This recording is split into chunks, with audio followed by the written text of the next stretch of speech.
I start the trial. I start the trial. Who has a point to make? Who has a point to make? You. Originally, 240 out of 286 people thought that Charles shouldn't go on trial. The day of the vote, Cromwell stopped 240 MPs from having their vote. They must have been the 240 people who thought that Charles shouldn't go on trial, because he wouldn't stop the people who were going to back him up. Cromwell wanted to rule England. That's because he wanted Charles to go on trial and then hopefully be executed. He was also acting very suspicious around the time of the Gunpowder Plot. Maybe he wanted rid of King James I of England to be killed too, so that he could be on the throne. And the courts of England were the king's courts, so he can't be put on trial in his own courts. Judge, Irishman. Cromwell would have been a baby in the Gunpowder Plot, but apart from that, very good. Anybody got something to say to try to prosecute Charles? Has anyone got anything to say to prosecute Charles? Who dares to try to condemn me? You. Oh. Charles should be found guilty because he introduced more ceremonies and decorations to the Church of England. The Puritans got mad at this plan because it was the opposite to what they wanted.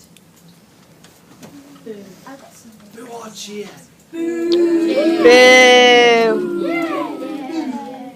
Somebody informed. Is there anybody for King Charles I? You. Charles married the Catholic, just to bond the two parts of the country together, the Puritans and the Catholics, to sort of bring them together. Is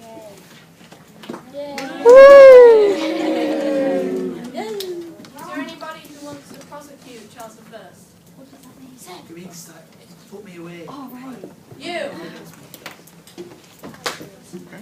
You married a Catholic, and for the most part you were a Catholic in a Protestant country. You made unnecessary laws and taxes for your own advantage. You declared war and continued it after a fair win.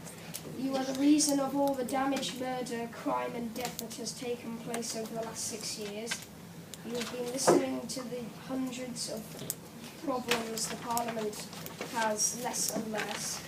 You disavowed the Parliament for 11 years and brought it back for the money, and if you really did believe in the divine rights of kings, this war never would have happened. How dare he! How dare he say these things about me, the king! This is an outrage! Outrage! Order in the court! Not too hard. Is there anybody for King Charles I? You! All of Charles' actions are by God. He believes in the divine rights of kings, which are true. His voice is God's voice, and his actions are by God's hand.